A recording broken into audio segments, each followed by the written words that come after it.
Assalamu alaikum. Hello and welcome to our class. Welcome to our channel Lekhapora Online. Today we will learn about the 8th part of completing sentence. This is Mahmoud Karim, your host for the grammar classes, and today we will learn the further rules of completing sentence. And today I will discuss some interesting rule and some important rule to you, because you will see these rules almost in every exercises and every question of completing sentence, and it should be done and it should be recognized by us so that we can answer any kind of completing sentence questions. So today's class will be very much interesting and very much important for you all. So please watch our video from first to last so that you can understand this rule and you can implement it on your home practice or in your exam question. So before I start my class, those who are new to our channel and those who joined our class today, thank you very much for joining us, and thank you very much. I welcome you all like all the time, and please do subscribe our channel and keep a sharp eye on our class so that you can learn something every day and learn something new and much more better. And you can also as much as learn something new from us, and at the same time you can complete your syllabus too, because we are creating videos and we are making our videos according to your textbook and syllabus, so that you can learn something from us, and at the same time you can also complete your syllabus for preparing yourself for the next exam. In our exam hall, we have to answer all the questions. If the question is either it is easier or harder, we have to answer it 100 marks, answer all 100 marks. So if we prepare ourselves for any kind of situation and any kind of question, so it will be very easy to crack any kind of question in the question hall and to answer all the question. So as it is the pandemic time and we are getting a plenty of time to spare, if we gain knowledge, much more knowledge on this time, and if we prepare ourselves for the next upcoming exam, it will be very much better. So grab your seat for the class of completing sentence and learn from us every day. If you are new to our class, then you should watch on the screen that this is the 8th part of completing sentence. So I completed part 1 to part 7. If you are new to a class, then this is if you know nothing about completing sentence, then this class is not for you. You have to watch part 1 to part 7 first, then come to this video so that you can understand today's rules also. And those who are already our members and already a member of our family and already are watching our videos and practicing at home, thank you very much for practicing and thank you very much for staying with us.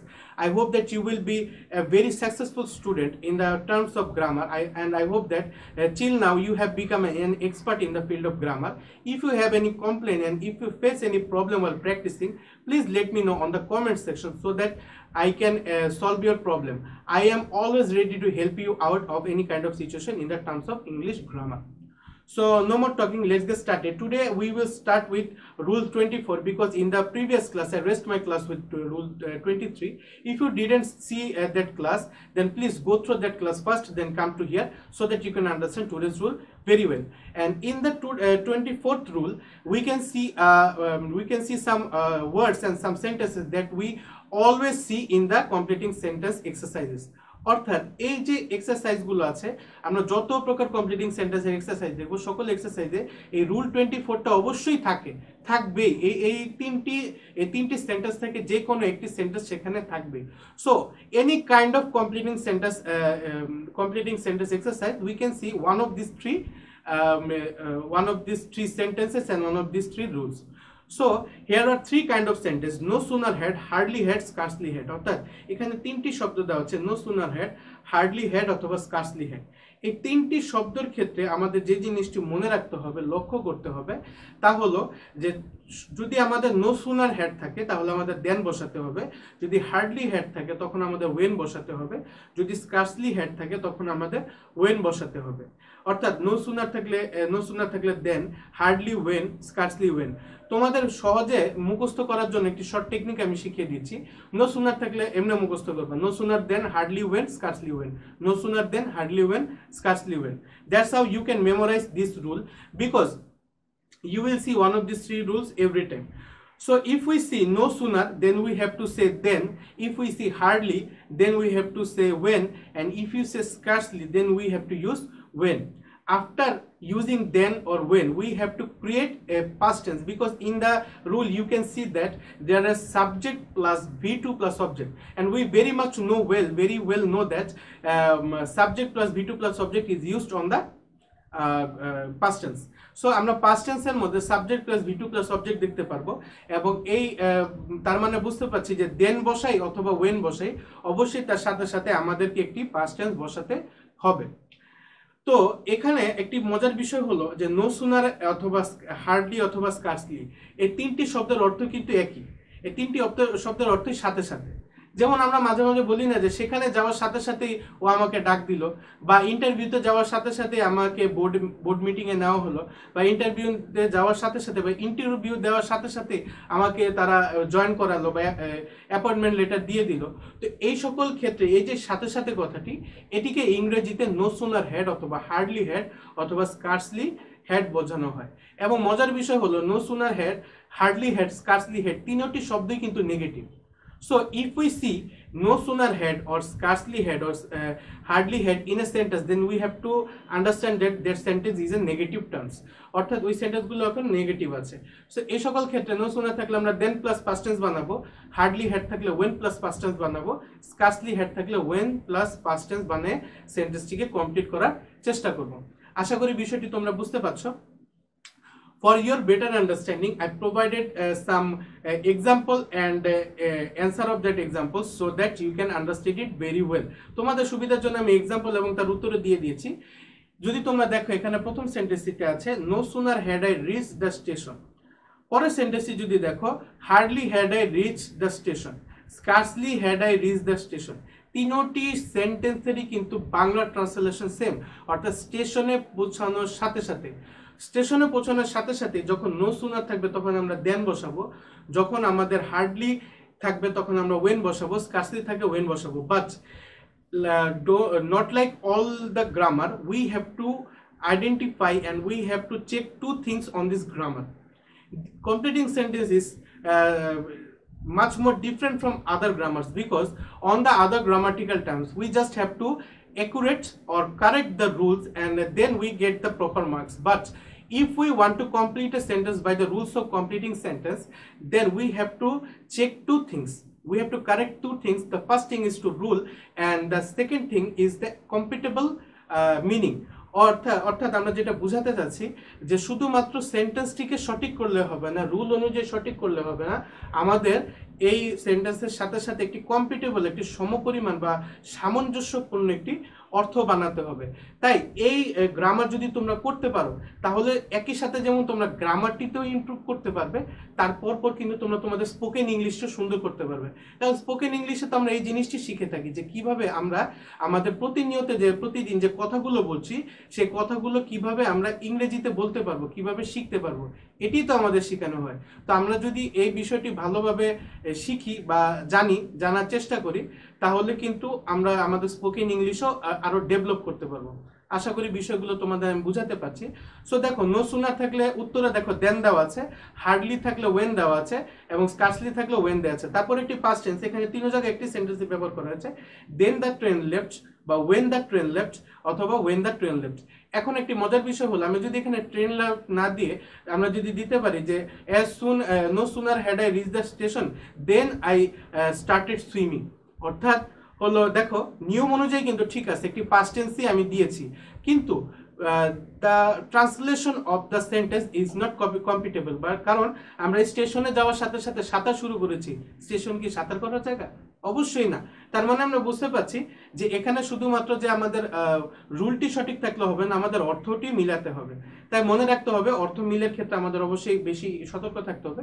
So দেখো no sooner had I reach the station then the train left, hardly had I reached the station when the train left, scarcely had I reached the station when the train left.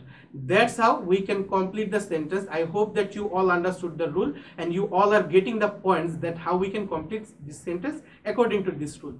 If we move forward, we can see rule 25. আমরা সামনে গেলে দেখো 25 নম্বর রুলটি দেখতে পারি। এখানে দেওয়া আছে দেখো let alone। আচ্ছা, রুলটি শেখার আগে আমার এর অর্থ সম্পর্কে জানা দরকার। লেট অ্যালোন মানে কি? লেট অ্যালোনের মানে নিজস্ব কোনো অর্থ নাই, কিন্তু এটার অর্থটা আমি একটা কথা বলে বোঝা যাবে। মনে করো আমরা অনেক সময় মানুষের সাথে ঠাট্টা করি না যে সে একটা একটা হোমওয়ার্কই করতে পারে না, আবার 10টা চাইতেছে, এরকম আমরা বলি না। আমাদের মনে করো যখন আমরা পড়াশোনা করি আমরা কিন্তু বন্ধুদের বলি যে তুই একটা রচনা মুখস্থ করতে পারোস না, আবার 2টা পড়া চাইতেছিস, বা সাড়ে তোরে 2টা পড়া দিছে, তুই কিভাবে পারবি, এরকম কিন্তু বলি। তার মানে এই যে একটি পারতেছে না বা এতটি চাইতেছে, এই যে ঠাট্টা করে যেই সকল কথা, এই সকল কথার ক্ষেত্রে আমরা ইংরেজিতে লেট অ্যালোন বলি। আশা করি বিষয়টি তোমরা বুঝতে পেরেছো। সো যদি আমরা লেট অ্যালোন থাকে তাহলে অবশ্যই আমাদের একটি নাম্বার অ্যাডজেক্টিভ বসাতে হবে, অর্থাৎ লেট অ্যালোনের পরবর্তীতে আমাদের নাম্বার অ্যাডজেক্টিভ বসাতে হবে। But we have to be very careful, because when we want to complete a sentence according to completing sentence terms, then we have to identify two things. As like always I say that we have to first we have to identify the subject of the sentence, and then we have to identify the tense. And the easiest way to identify a tense is to identify the auxiliary verb, and if we find the auxiliary verb on which terms, then we can understand what is that tense. যদি আমরা auxiliary verb দেখি তাহলে আমরা বুঝতে পারবো টেন্সটা কি। So আমরা যদি এক্সাম্পলটি দেখি তাহলে তোমরা বুঝতে পারবে। এখানে দেওয়া আছে, দেখো, you can not get in third class. You can not get in third class, এখানে you can not get in third class দেওয়া আছে। তার মানে আমরা বুঝতে পারছি যে এখানে থার্ড ক্লাস সম্পর্কে বলা হচ্ছে। সো এখানে পরবর্তীতে সেন্টেন্সটি হলো লেট অ্যালোন ফার্স্ট ক্লাস। এবং এখানে আরেকটি মজার বিষয় বা বোঝার বিষয় হলো, এখানে নাম্বার অ্যাডজেক্টিভ বলতে শুধু 1 2 3 তো নাম্বার, 5 সেকেন্ড থার্ডও তো নাম্বার। তাহলে এখানে দেখো, এখানে ওয়ান ক্লাস দিয়ে দেওয়া যেত, কিন্তু 1 ক্লাস কিন্তু দেওয়া হয়নি, এখানে কিন্তু ফার্স্ট ক্লাস দেওয়া আছে। তার মানে শুধু নাম্বার অ্যাডজেক্টিভ বসালে হবে না, আগের সেন্টেন্সে নাম্বার অ্যাডজেক্টিভটি যে পজিশনে আছে এখন আমাদের সেই পজিশনেই করতে হবে। আশা করি বিষয়টি তোমাদের বুঝাতে পারছি। তার মানে হলো যে যখন আমরা এখানে নাম্বার অ্যাডজেক্টিভটি বসাবো তখন আমাদের খেয়াল রাখতে হবে আগের সেন্টেন্সের নাম্বার অ্যাডজেক্টিভ কি। যদি এখানে থাকতো 3 ক্লাস তাহলে আমরা পরবর্তীতে লিখতাম 1 ক্লাস, কিন্তু এখানে দেওয়া আছে থার্ড ক্লাস, তার মানে এখানে আমাদের লিখতে হবে first class. I hope that you understood about the number adjective.